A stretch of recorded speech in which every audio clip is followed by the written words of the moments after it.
There we are. Here we are. All right. Hello, We did it. We did it.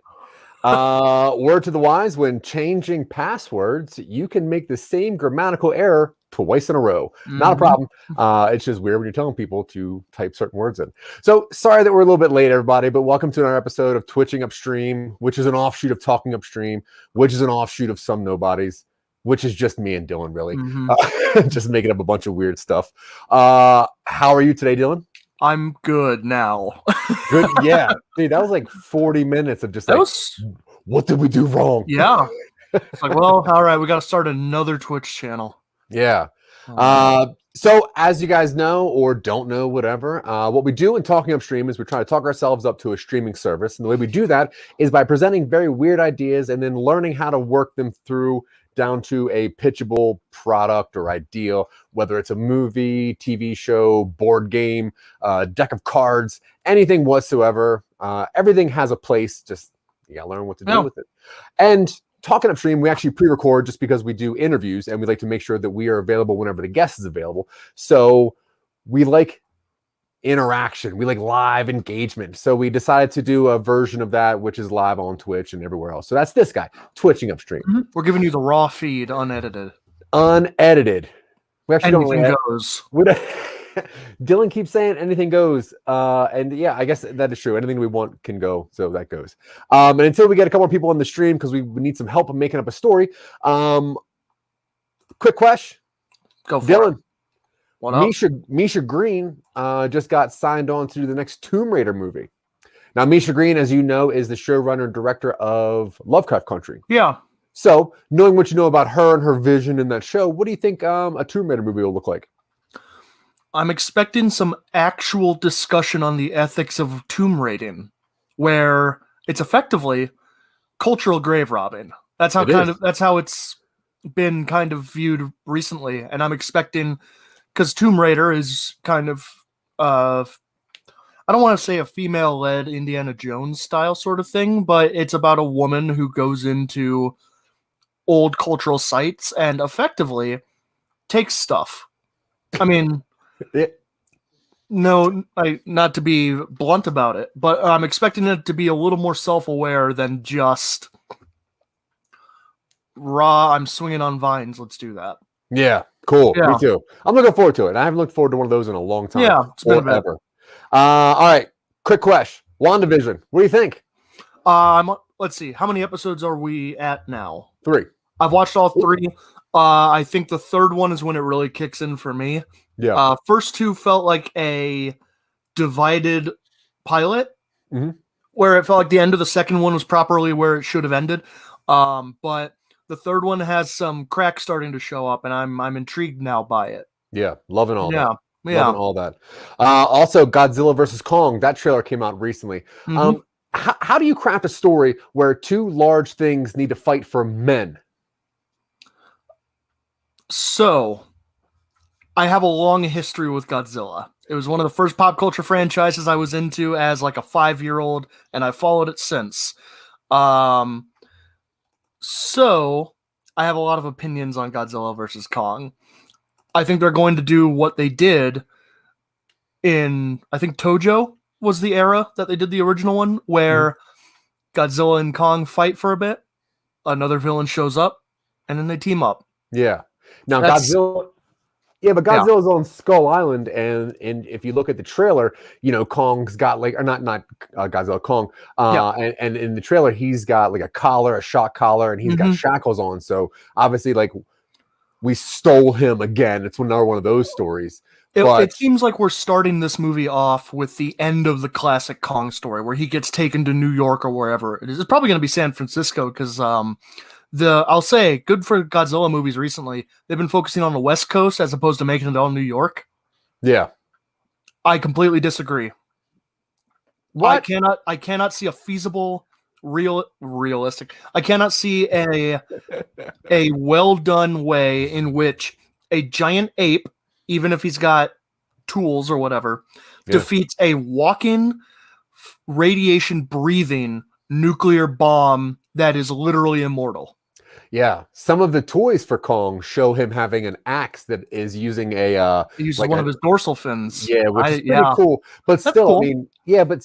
I mean, you're right, Dylan. Like Godzilla is a laser breathing mega monster. So he survived a nuke. I don't see anybody taking him on. Either way, oh, good. It's gonna be Mechagodzilla. Like they're gonna do the exact same thing that the original did, where Godzilla shows up and attacks a bunch of people, and then Kong fights him, and he blows a piece of skin off him, and then Godzilla has opposable thumbs in these movies.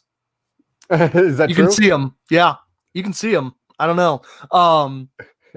They're not as wide ranging as primate thumbs, but they're there. Yeah. Classic. This is not a hill I'm gonna die on. Yeah, no, Mechagodzilla is going to show up, but he's going to be disguised as normal Godzilla. They're going to blow some skin off him. They'll find normal Godzilla, have to wake him up, and then he and Kong are going to, do their tag team as they do. Off the rope. Yeah. Cool. All right, let's get into the regular part of the show. Let's do it. What we do here is Dylan and I create a lot of stuff.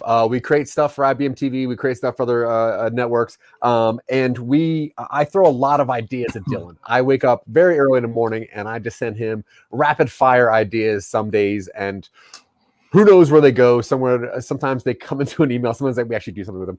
So what we do here is that I'm just going to ask Dylan to read off some random text that I sent him about an idea that I thought might be interesting to pursue. And we're just going to pursue it. And if you're watching this at any time, please just throw out some ideas. If you think that the storyline is kind of weird, give us an idea. Give us a suggestion. Most likely we'll throw it in somehow because with your help, this stuff gets really cool. Mm-hmm. So special thanks to some people real fast. Obviously, Scott Curtis behind the bits. If you like interviews, if you like podcasts, Scott Curtis is awesome. Check him out always. Scene Snobs. Those guys do some real cool stuff. Bunch of geeks, a bunch of nerds like us. So they're going to get way cooler in a few weeks. You watch. Maybe.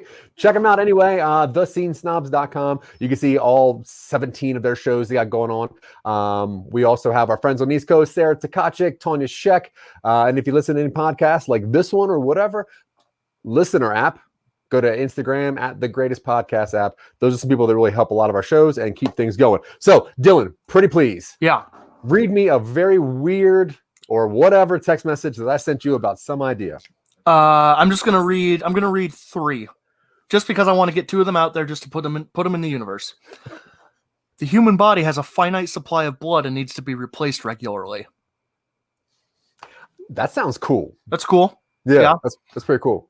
Let's see. What else? Not a story. It's just a weird concept. It's not a story yet. We'll do that one later when we have something to figure it out. Yeah. Humans don't develop fingerprints until turning 13, so most kids are used as criminals. Yeah, which I think is that could be a really fun sci-fi, like far future, like human genetic tweaking story. But that's something to think about. Otherwise, yeah. And then, oh shoot, I'm scrolling too fast for my eyes to keep up. Where is it? Oh no, lost it. It was effectively a man. Let's see. I'm just gonna Control F. That's easy. I'm sorry, everybody watching. I'm usually more on top of things like this. Here it is. Robots work 9 to 5 and follow programming which makes them seem human, so humans don't feel bad about them working. Story revolves around a robot diner after their work, and a human comes in one day and dies. Yeah. That to me is interesting. I also like the fingerprint thing, but that's going to be something that we'll need a little bit more background to before we go. That tune into a future episode. I'm sure we'll do that at some point. Yeah, that one's going to need like a syndication and like a bunch of stuff. Robot one though is very cool to me. Robot diner, and a human goes in and dies there, and it causes a whole bunch. It causes an upset in robot society, or at least for the collection of robot blue collar workers who gather at this diner. Yeah. And I'm liking the idea that these are industrial robots, so they're not necessarily humanoid. So you have something that looks like a gonk droid, from Star Wars, like the trash can on legs. Yeah. You have one that might have like just a central pillar with a whole bunch of different multi-arm tools coming off it. Yep. And you have a humanoid one, so the audience can feel like they're watching something they can relate to, because we don't relate to things unless they're cute or human. That's true. Or I guess it could just be anything with just a pair of googly eyes slapped on it. There you go. Yeah, people like that stuff. Googly eyes are cool. They are. Okay, so put them on the microphone. So when I sent that to you, have googly eyes? I should. Yeah, I have some because we're making puppets, I do. So when I originally thought of this idea, I had the concept that like humans only use robots for like a 9-to-5 situation. Okay. They started feeling bad about using him too much, like a slave kind of thing. Sure. Indentured servant kind of thing. So they can only use robots until 5 p.m. So then the robots just kind of go do their own thing. And I like the idea that they happen to congregate like in a diner just because they start mimicking humans because they don't really know what else to do on their off time. What's this guy? Regular robot comes in for an oil change every morning when they open. Yeah, that's cool. Love all that. They refer to their coffee as motor oil. Yeah. And then I had the idea if a human were to come into that robot diner and demand service, the robots would have to give it to them because they're programmed to serve humans or something. Yeah. And then, but that for some reason that food would kill him. So they would inadvertently. We're looking to stay away, I think, from that animated robots movie that came out back in like 2007 with Robin Williams and Amanda Bynes. Remember that one, Zach? Of course I do. Yeah. Wait, the Ewan McGregor, John? Was that Ewan McGregor? In robots? Yeah. I don't remember. Yeah. It's been a long time. I do remember. Okay. And it was Ewan McGregor, only because I played that video game for so long. Because that was a hard video game. Yeah. So let's go down that path. Sure. Right? So in this universe, humans have robots, but robots don't work past 5 p.m. their time. And they're sentient, I think. They're sentient enough, but still just gonk droids. Yeah. And so they started, like I said, relationships, whatever. I guess I see this as a singular project only because it seems like it's going to turn to a mystery and then you got to solve that. So whatever. So I like the diner. Now my question to you is, why would a human go into a robot diner to essentially be murdered, I guess? Is the human, are they looking to die? Is this like a I think so. Suicide by bot? Yeah, I think so. I think that sounds interesting. I don't really know why yet. What's this one? Build up skins over the mechs so they don't stand out. Yeah, some of them definitely have build up skins. But I do like the idea of just some of those just trashy robots just chilling out in a diner setting because either they don't have a job anymore because they're on nicer robots, or they just whatever. So we automation is taking the droid jobs. Yeah, you know how they get. So we have a diner setting, and then we have a human coming in, and he's going to just demand food. Even though the robots know the robot food will kill a human. What's this thing? Pictured someone bleeding out and falling dead as soon as they walked in. I mean, that's kind of how, when you had pitched this to me, I hadn't imagined that the robots were responsible for the death, but that the death occurred in their presence and they had to deal with that.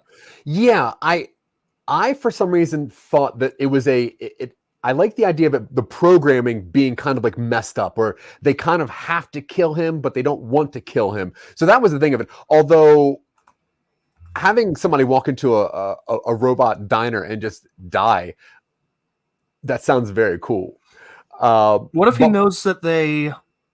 Unless they have to hide him for some reason, I feel like they would just call the authorities. What if they just have like some sort of programming that requires they clean up any sort of biomatter waste that is in there, and then it's like, well, and maybe some auto cleaners come out and like scoop it away before they can get to it. That we could do that, or maybe for some reason when they analyze the body, there's like a robot part inside of it, and they're like, we can't let this happen. I don't know. That doesn't really make any sense. Stand by me, but it's robots. Yes. So they have to go find this corpse in like the bowels of the automated city because there's something in it, maybe, or they're just trying to figure out what was wrong with this dude. I mean, something in it could I like be the cool. I like the idea that there's like he swallowed something, or he got shot by something, and the bullet is in there or something. So the robot has. I don't think about being shot. Maybe evidence or something, but that the robot had to clean him up, and there's something inside that people need to find. I don't know why this is so intriguing to me. So let's just figure it out. Okay. Human comes in, demands food. I think it's cool that the human is alive when he gets there, and he whatever goes away later on. Now, obviously he's just going to demand food, and there's going to be like a scene here, I think, with like the robots being like, you know that our food is not for human consumption, and he's like, you have to do what I'm telling you to do. Give me something to eat, or something like that. What do they feed him that kills him? I guess because like feeding him like nuts and bolts won't kill him. Giving him motor oil won't kill him. If we want him to die soon, it needs to be like they give him like a uranium fuel pellet or something like that. Unless it's like hot oil. I mean, I guess that's pretty gruesome for the start of this thing. Which I'm fine with. That's fair. I mean, I don't think that robots are going to want to drink cold oil. So I don't know if the temperature of the oil matters. I mean, that's fair. Okay, so do you think that he should go in there with a wound? I think he should at least go in there on the brink. Okay. I think that introduces. So maybe he goes in there on the brink of death and he asks the robot for help for some reason. He's like, "Help me." I'm a little stuck on the Asimov laws. Laws? Yeah, where who's bringing us in here? Clue lights go out and he's dead. Who's responsible? Oh, that's cool too. That's not bad. Who done it with robots? Yeah. Wait. Talk about Asimov. The Asimov, the 3 laws of robotics from Isaac Asimov's stories are kind of this thing that he made early on in his career, which have kind of defined robot fiction for a long time. First law is that a robot can't hurt a human being or let them get hurt by not doing anything. So if they see a human about to get crushed by a piano, they have to push him out of the way. Yeah. And they also can't like punch a person, that sort of thing. Second law is that they have to obey orders given to them by humans unless it conflicts with the first law. And then the third law, so a person can't tell a robot to kill them, but they can tell them to like put themselves in danger or something like that. And then the third law is that a robot has to protect its existence so long as that doesn't violate the first 2 laws. Okay. So then I guess I'd like more the idea of this person going into the diner and maybe being hurt. Maybe that's already a thing. And then his last thing is asking these robots to help him. And because of their programming, they would have to do their orders, which means helping that person / solving the crime. So maybe this turns into a robot private detective movie, or some kind of noir, like a futuristic noir of robots. Robot noir with little like awful little rickety gonk droids wandering around trying to pick up evidence. It's like, I do not have a manipulator, please pick up the trash for me. And then one of the other ones, it's like the gonk droid can talk because it's exclusively supposed to be like a person interface. There's like a multi-tool robot that doesn't have a vocalizer, and then like maybe like a little drone that's supposed to look like it's like we used to have back when the planet was alive, we used to have these things called hummingbirds. And then it's a little like hummingbird drone or something. So it's too small to do anything, but it can fly around. That way they each have their own little strength. Wait, so we're building a robot team? I mean, that's kind of how, I imagine if there are multiple robots in this diner. Yeah, that's fair. Yeah. Right, and cool. they can communicate to each other through radio or whatever, but the only one that has any vocalizer doesn't have any way to like affect its environment except walk in. Okay, so what do we think so far? Why is he hurt? What did he need help with? So the robots need to solve the mystery. Yeah. And I'm seeing a crime. I'm feeling like this is like the aftermath of a crime, maybe. okay. I feel like it should be something that won't come back on the robots with like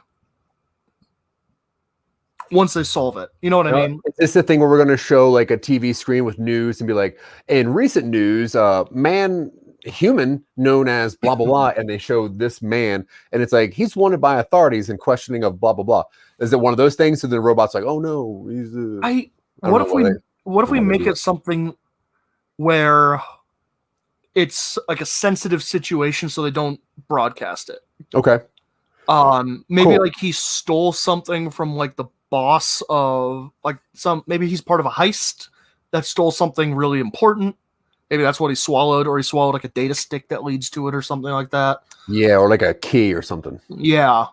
So are the robots going to like scan him and see like what's wrong with him quickly?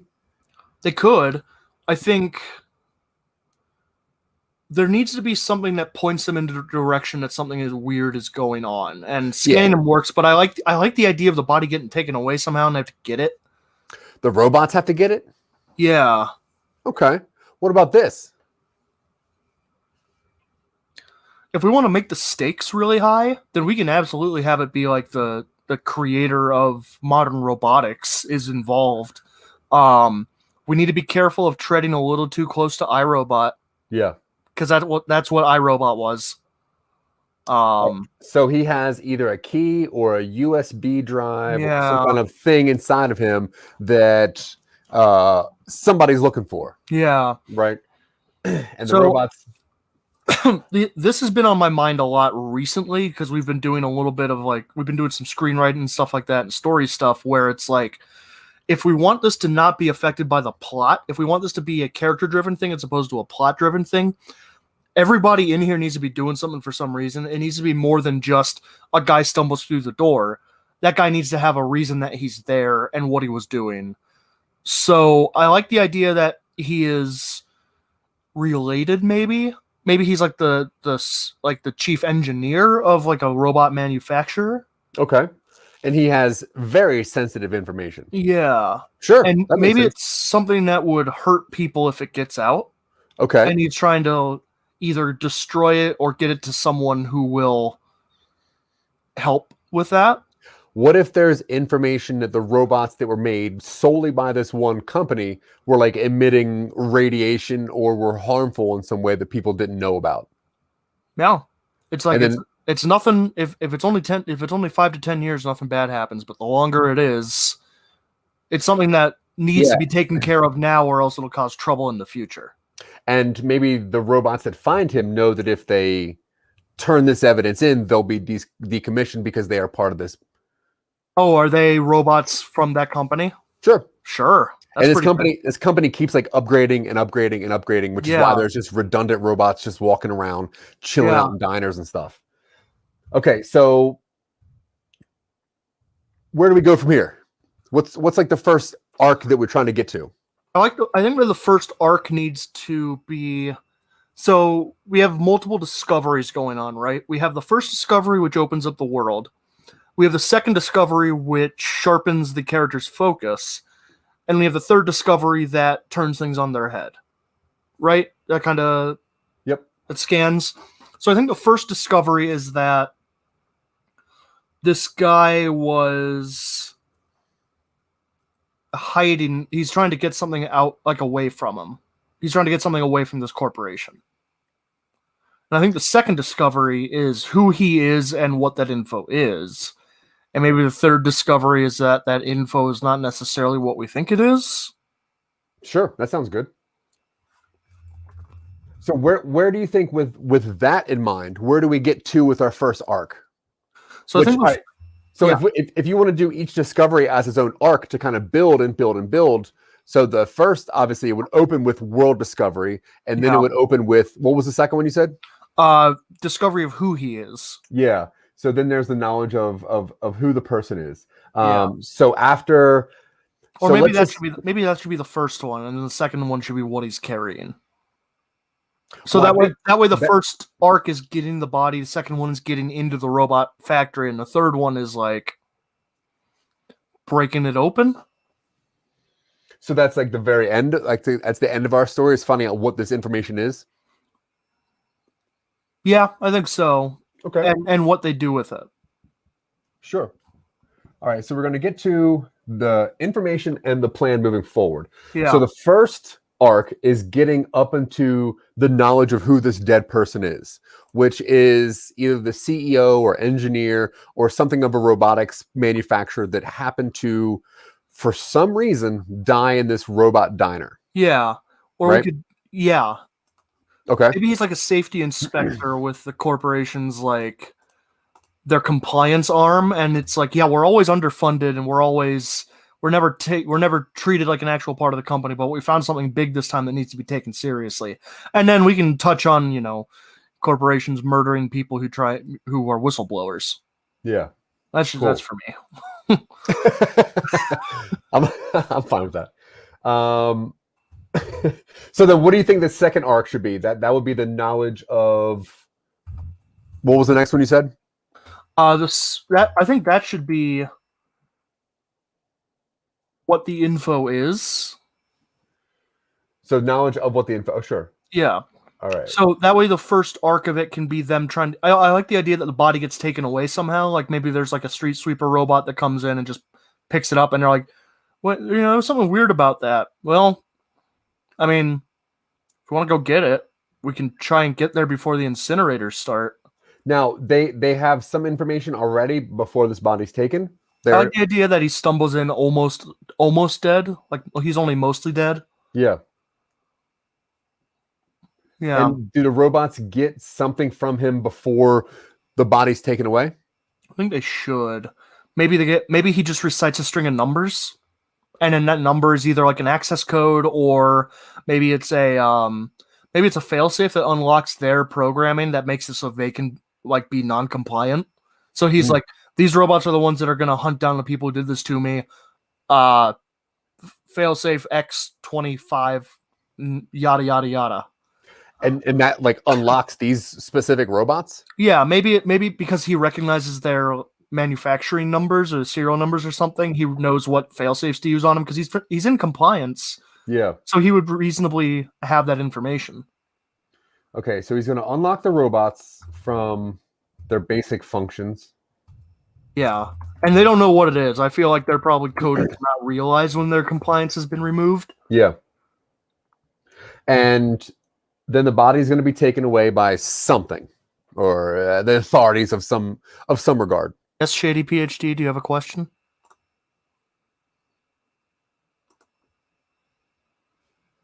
While he's typing.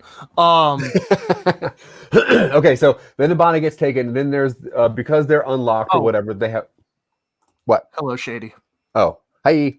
And then they have the knowledge of who this person is. And then that's when they find out that it's either the safety inspector or something big. Now, that's when they have to go and try to find this body, right? So now we're going to go on a find the body mission. And what, now they have access to like internet and everything?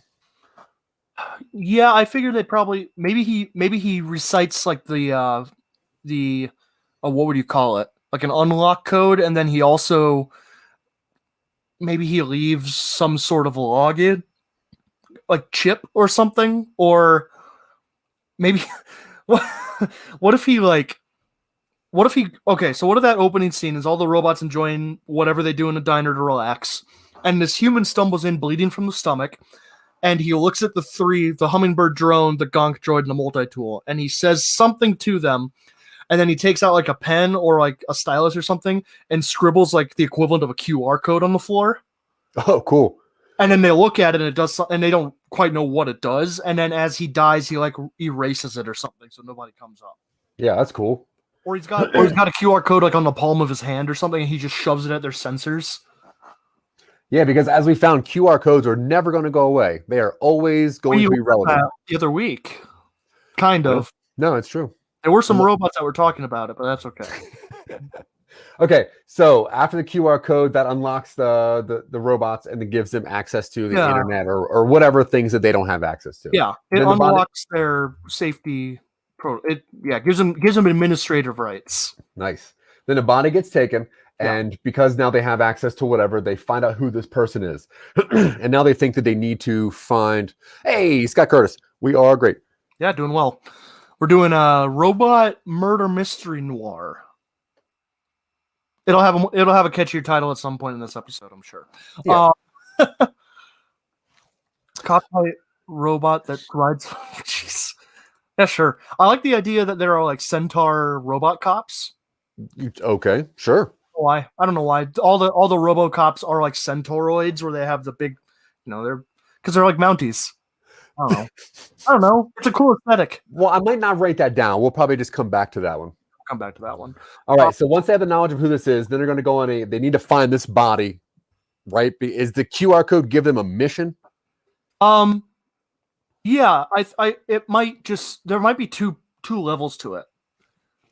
There's one that gives him an administrative privilege, and then there's one that might be the final reveal, is that he orchestrated this entire thing and kind of like forced these robots to solve this through their programming. And that is like the big moral quandary at the end of the story, is like, was it justified to force these sentient things to solve the murder, even if it wound up being a benevolent cause? Cool. I like that. So right away, these robots know that they need to find this body. They don't know why, but they just know they have to do that. Yeah. So then they go on this little mission. And then the next arc that we're going to get to is the knowledge of what the info is. So that means that the robots have to find the body. Yeah. Right? Where's the body being held? I figure I'm making some assumptions about the setting right here. Is that if it's a robot diner, it's probably designed to auto clean, and it can probably detect large concentrations of like biomatter. Oh boy, can it? So there's probably some sort of like street sweeper robot that like a big drone pod or something that swoops down, dispatches like an arm inside, or it gets shuffled out the door and then disappears. And the other robots are like, no, damn, we should have done something about that. Where do they take biomass? Well, they take them to the incinerators, and it's like, we should start going. Yeah, love that. So the cleaning bots dispose. So now they have to go to, I guess, like the dump or something, right? Yeah, wherever, probably either the compost, the bio dump. Let's not make this a hyper cynical future, and let's say that we've kind of got our ecological stuff under control. So society as a whole composts pretty responsibly. All right, so they throw any biomatter into a huge compost thing per city. Okay. And then there might be, and then as they arrive at the compost thing, maybe they do regular sweeps for corpses. Oh, cool. Yeah. Just like, we do regular sweeps before everything is officially composted to make sure that murderers don't get away with storing stuff in the compost dump. Now, I guess we need to learn the rules of what the robots can do, because if they have access to other things, they would know that, like, where the body went right away, right? They would know that it was scanned at the dump or whatever. What if we do the Dune thing where sandworms? Sure. I'm 100% in. Oh, okay. We'll do that later. It turns out outside the city is a desert where all the sandworms are. That's just for me. Yeah. No, we do the Dune thing where like 250 years ago, there was a big war between robots and humans because robots got too advanced. So after that war, they trimmed back the capabilities of technology without getting rid of it. So all these robots have like, they have limited Wi-Fi access. They don't have omniscience or anything like that. Okay. So that's how we kind of hand wave away the explanation that these robots are not nearly as connected as even our cell phones are. Cool. In an effort to keep them from rebelling against humanity, we attempted to make them closer to humanity. Yeah, I love all that. So now they know where the body is. It's at the dump. They go get it because they know what's up. And that's when they find that there's the information inside somehow, like a chip or... I think that's when we have an action scene where they have to get the body away from the robo police or whatever, because the robo police do sweeps of the compost heaps to make sure they don't dump bodies. So they find the body and they're like, there's something synthetic in here that is not I'm not detecting any standard prosthetics or any sort of compounds. Maybe it's a data storage. And then at that point, you get the spotlight, poof, and then they have to get the body out of the dump while they're being chased by centaur cops. Cool. Love that. They showcase their own unique robot talents as they do. Like the hummingbird is quarterbacking them as surveillance and that sort of thing. You love these I don't know. I'm getting really into this. You love these centaur cops. I'm having this image of like a mechanical horse body and then like a riot cop, like a RoboCop upper torso. I don't know. Yeah. No, that's cool. So they get the information and then they know what's on the information right away. I figure once they get away from the cops, either they somehow get it out or they have to go to another robot they know. You have to do the sequence. Maybe they go to one of them knows a surgery robot. And it's like, well, he's not just going to cut open this guy's body. Well, no. And then he picks up the human's hand and it's still got the code on the palm. And he goes, no, but if we let him know how or something like that, and they hold up his wrist or something, he's got so they go to the surgery robot and show him the QR code, and it's like, we need you to cut this thing open. And he goes, I guess I can do that now. Cool. Yeah. And then once they get the information and then they process what's on it, what are they going to do with it? Good question. Because they've been assigned by the same human to solve his crime. Yeah. Which means they have to do that. But also, by solving the crime, it's going to get a factory recall on themselves. Yeah. So would that come into play in a robot's mind or decision making? It could. Do we want there to be an underground robot resistance of like liberated or jailbroken robots? Sure. Or there's something cool about the darkness of just having the robots decide to to do it anyway. Yeah, we're bad for people. Yeah. Humanity deserves. Right? Yes. That's really grim. Because if they know that they're going to be responsible for death of humans, that is one of their prime goals. What if we keep hearing rumors about this society of jailbroken robots living outside the wall? We do like a Judge Dredd style megacity where outside is supposedly wasteland. Okay. But robots are able to survive out there because they don't have to worry about it.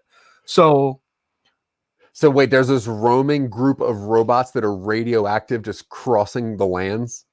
Why not? And then just destroying everywhere else? I mean, they don't have to be marauders. They can just be a band of robots keeping each other company. They're like, we deliberately stay away from anything biological because we are so radioactive we kill stuff within a 20-foot radius. All right, so how do we get from being at the surgeon robot place with the information to Mad Max of robots? Well, let's see. So they have this data stick with incriminating evidence about their manufacturer on it. Yeah. What would you do if you learned that God made you and you killed everything around you? And you had information that would bring God down? Who is going to use that information? I'm probably going to take God down. Yeah. Okay. Yeah. Cool. So they're going to try and take him down. Yeah. What if this compliance guy embedded some sort of instruction to like his family or something like that? It's just like, hey, get this data stick to my people. And then it's like, maybe his daughter is like at this point in society, maybe single person influencers are effectively like independent journalists, where it's like, I've got 1.65 billion people following my feed, so whatever I say becomes the news. And so all these people pursue independent journalism as a way of like, I don't know. Yeah, that's cool. But I'm throwing out a whole bunch of stuff that I'm seeing in my like future sort of like techno-anarchist utopia. Where everybody has the freedom to do whatever they want because they're good at it. So they have the knowledge that they are bad for people, but they also at some point get the knowledge that there is a offshoot or a renegade sect of robots that are just out there. Yeah. Okay. Maybe. So if we have 3 big action set pieces, and the first one is getting the body away from the dump, the second one could be, I feel like it should involve this guy's daughter if we're doing that. You know what I mean? Yeah. So I like the fact of them knowing that they need to just go away because they're bad for humanity. Yeah.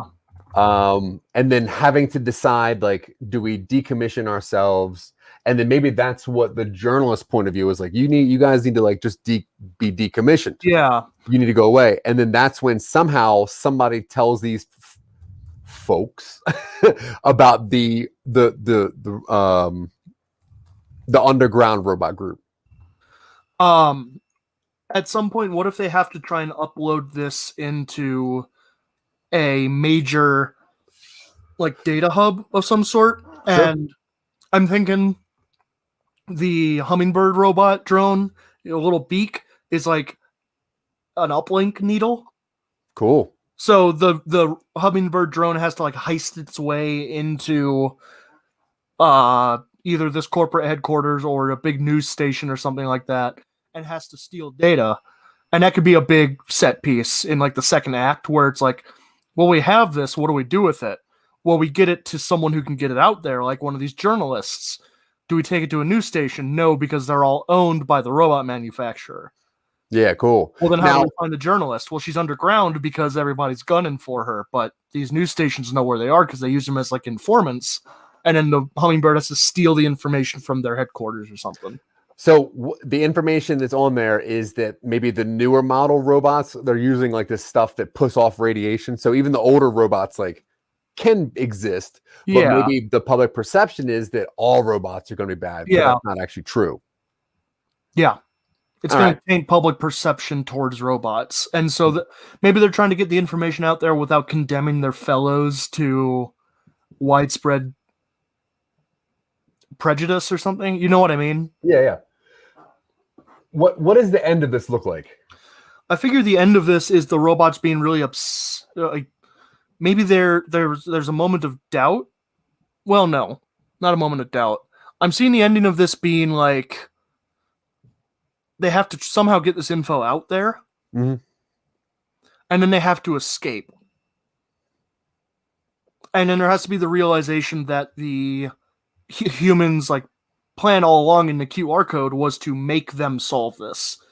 So maybe throughout there's this like maybe one of them was like a former like house bot, you know, like a Roomba or something, and throughout the movie they're longing for like, you know, trying to get back to that, and then through the realization that this guy manipulated them into doing it, they're just like they swear off humanity and just leave somehow. Okay. So they upload the information so everyone has it, and then they decide to just leave humanity. Yeah. Even though they're pretty much only made to serve humans. Yeah. Okay.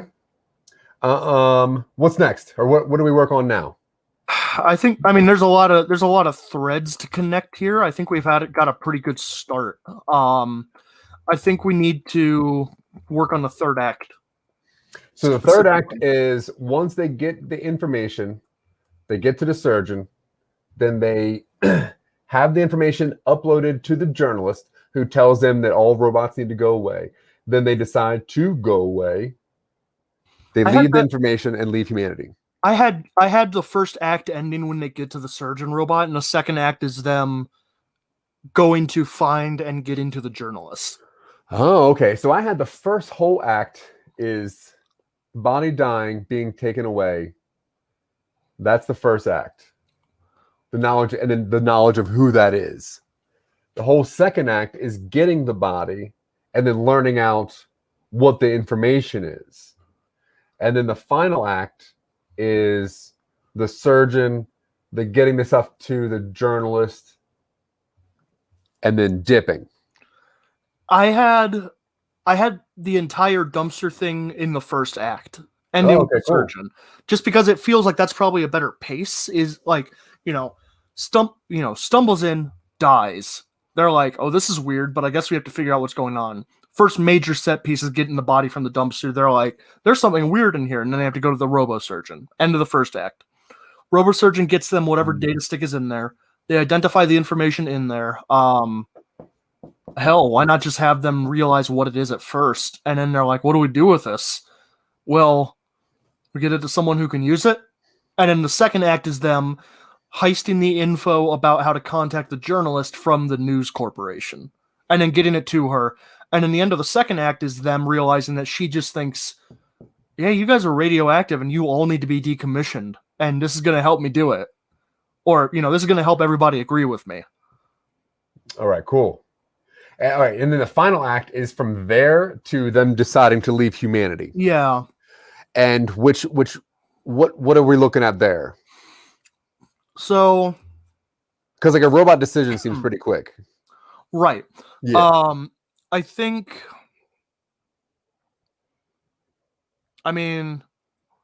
we could go societal, like, she gets the info out on her broadcast or something, and violence against robots starts there we go. boosting real hard, and then they're like, we have to get out and get in contact with these people. So then it's them fleeing the city while the robots are effectively thrown on a bonfire. Yeah, because we have some... Go for it.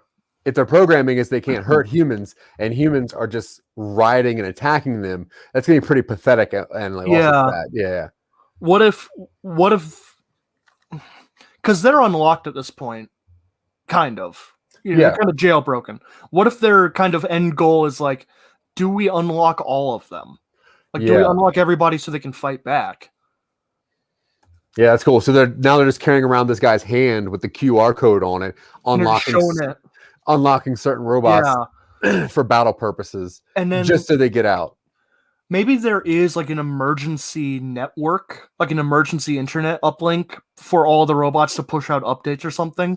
So now they have to go back into the corporate headquarters where it's way more difficult now because everybody's suspicious of robots. Yeah. And they're trying to just scan the guy's palm so that this QR code can be sent out to everybody so they can all fight back. Yeah. Do we want this to end with this city getting destroyed in a robot-human war? Do we want them to be fleeing like a burning city, like the city as it falls apart behind them?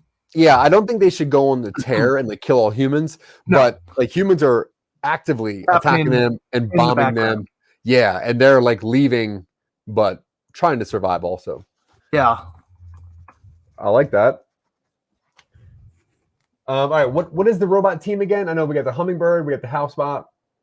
The housebot is like a gonk droid that can talk. I figured it's and then the other one I figured would just be effectively like a pair of treads, a big segmented pillar that can rotate, and every pillar has like 4 tool arms on it. So it's like a multi-tool robot. Cool. And the only one that can speak is the gonk droid. It's the only one that can speak English. It's got like a voice synthesizer or something like that. Nice. All right. And I'm imagining maybe we can add a character. This is mostly for me. We add a character in the third act where they like one of the first ones they run across is like a RoboCop, and they unlock it, and so it's this big like 9 foot tall centaur RoboCop just going crazy on people. You love the centaurs. Do. I don't know. Okay. Who was it that said that? It was someone in the chat said that, and it just hit me. Yeah, I saw that earlier. That was crazy. I don't know where that is. Okay, so anyway, Oh, here we go. Shady PhD. I guess it was kind of like that. Yeah. Doesn't have to be sponsored by Trojan, but yeah. Okay, we'll do that thing where we make up all the corporations. We're good at it. All right, what do you want to call this thing that we're working on? Is this called robot code, like human code kind of thing? No. QR nightmare. Code vein is already taken. Code vein? Code vein, VEIN, like humans. Nah. Maybe there's something about not a virus because there's no virus element to this. Yeah. Not Jailbreak because that's a TV show. I hate Jailbreak. I never saw it. I had an ex who was really into it, and I'm like, really? You feel like I feel like you have better taste than this. And she goes, I don't know. Yeah, right. Let's see.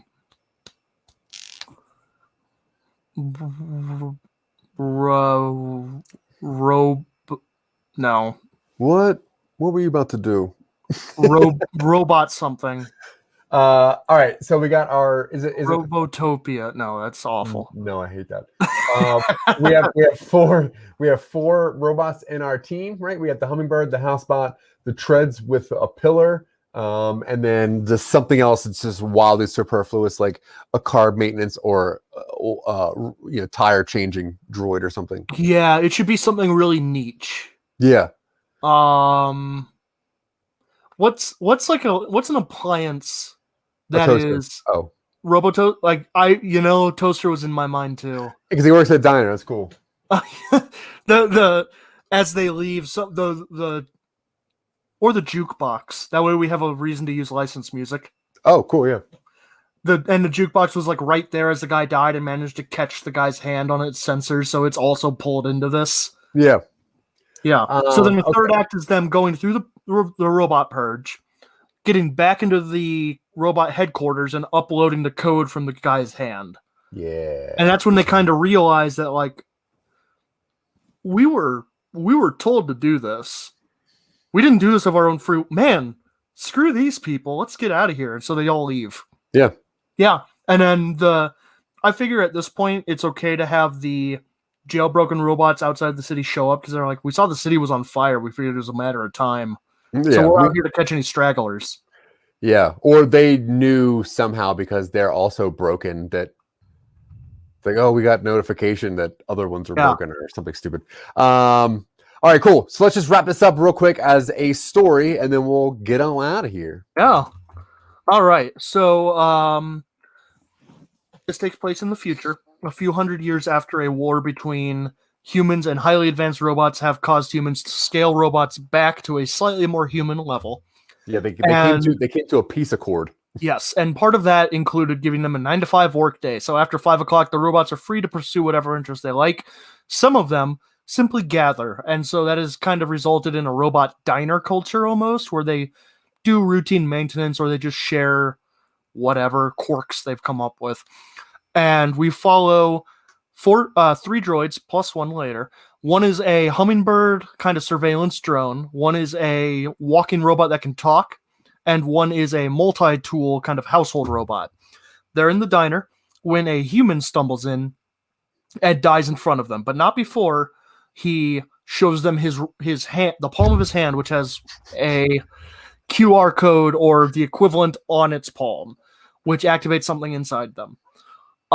Before they can do anything with the body, the street sweeper comes in, a little drone comes out and pulls the body into the refuse bin. They're like, oh, we got to go find this because there's something weird about this whole thing. They are joined by the jukebox robot from the bar or diner. They go and they eventually locate the body at one of the giant compost pits, which is regularly checked by police robots for bodies just in case someone was murdered. They have a little moment of exploration where they go through this like robot pit, compost pit, find the body because it's relatively recent, and they get it just as a bunch of RoboCops show up and are starting to sweep for it. So they have an action scene where they escape. You have the hummingbird drone maybe hack like one of the police drones. You have the multi-tool drone do something cool. Everybody shows off their skills. It's great. They realize that they need to get this guy somewhere because there's something foreign or artificial in the body. So they take him to a robot surgeon. They unlock him because he catches sight of the guy's hand. And he's like, well, for some reason I can now. And so he cuts him open. They find a data stick or something. They pull the data from it, learn that he was a compliance officer for the Robot Corporation. We learn that the newest generation, going back a few years probably, of robots have some sort of new fuel core that causes really, really awful radiation sickness after a few years of exposure.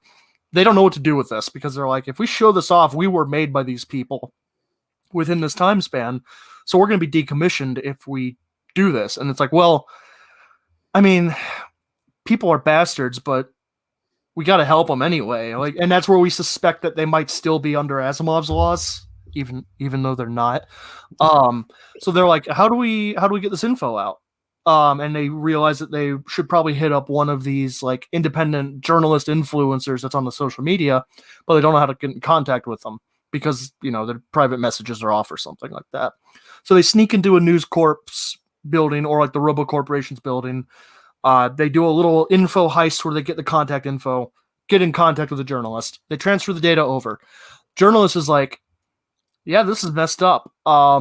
Thanks. Bummer about the oncoming mass decommissions you guys are about to have, but, you know, you guys are just following your programming. And they're like, wait, no, don't. And then she cuts the feed.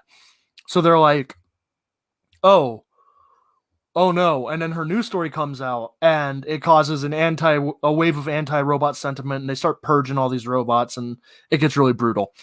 During the purge, they're trying to survive, and they get affronted by like a RoboCop centaur, and they unlock him with the guy's hand, and he helps them kind of break into the corporation to broadcast this unlock code so robots can start fighting back, because due to their laws, they can't hurt these humans who are trying to destroy them.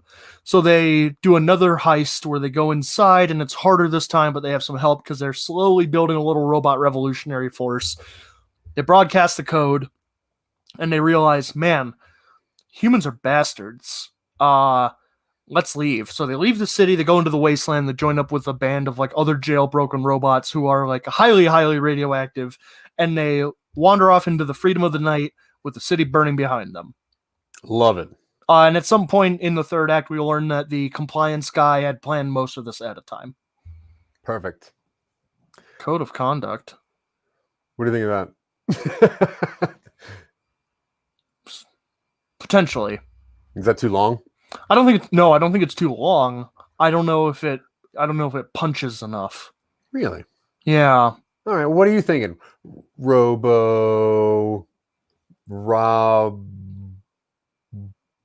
Kill command. Kill. But they're not trying to kill. No, but if it was the compliance guy's entire thing to make them rise up. How about hand signals? Because they're walking around with this guy's hand. No, yeah, I get it. Whatever. We'll figure it out. I like this idea. Yeah, me too. That's cool. Pretty cool. Yeah, I like that. I like seeing like in my brain, seeing a couple robots that don't really communicate, wander around looking for things that might be their ultimate demise, but still doing it anyway. This could also be a pretty good graphic novel. I agree. I see a limited graphic novel. Yeah, I definitely see it as an animated or a drawn product, which I think that way we can get really out there with some of the robot designs, like in the background, some of the cityscape stuff. Because why not? Why not go gonzo with the design? It's sci-fi. Yeah. I'm sick of. I love The Expanse, but I'm getting a little tired of used future aesthetic. Yeah, that's fair. Yeah. Yeah. We got to go back to Phantom Menace where everything's all clean and shiny. Kinda. I'm fine with that. In the right done right, if it serves a story that's really good, I have no problem with that. And I think the story probably has earned it. Yeah, that's fair. Well, we'll see when we make it into a story as opposed to just an outline. Yeah, that's true. So I'm gonna go ahead and say the outro stuffs. Go for it. But you're gonna have to think of a name by the time I'm done saying this, and it better be clever. Okay. Anyway, you've been watching another episode of Twitching UpStream. I have been Zach. This fella over. Oh man, this thing is always hard. I know it's so difficult. Yeah, this guy over here. That's Dylan Terry. We are Some Nobodies. If you like what we're doing, you can always go to somenobodies.com and check out all the weird stuff that we got going on. We have roughly 15 podcasts, a TV show or two. Who knows? We're also putting out brand new stuff. We have a create your own podventure style thing coming out soon, where you can choose your own path that you take instead of just listening to the whole thing, but it is an audio drama. You can also see us always on Talking UpStream, which is the mother version of this show. That's on IBM TV. You can see that every Sunday at 4:30 Eastern, 2:30 Mountain Time if you're here in the mountains with me and Dylan. Anyway, thank you guys very much. We appreciate it. The people that do help us, though, Scott Curtis from Behind the Bits. That guy is super awesome. If you like podcasts whatsoever, please go check out Scott Curtis Behind the Bits. He gets into real stuff and, comedians and actual like soul and stuff. So that's cool. Also, you can always go over and check out Scene Snobs. Those guys have a bunch of geeky, weird, nerdy stuff. And I'm into it. So please check them out, too. Sarah Tkachik, Tanya Sheck, and Listener App on Instagram at The Greatest Podcast App. If you like to read words instead of listening to words, that's the app you want to use. Other than that, Dylan, you're my best friend. I appreciate you, dude, every single time. Thank you for spending any time with me, especially an hour. Love you, yeah. You got anything to say? I talk too much. How about Force Limited as a title? Force Limited. So the term force limit refers to robots that work around humans, which prevents them from applying enough force to crush a human between its fingers or clamps. Force Limited. How about Force limiter? Force limit? Force limit? Something along those lines. That sounds better. Yeah. Yeah, I'll do force limit. I'm cool with that. All right. We're not committed to it. We'll see. We'll see you next time. Probably. Bye. Definitely. Bye. Do I run the outro title on this one? I think I do. I'm going to do it. You're supposed to do that off screen, I think. Okay, here we go.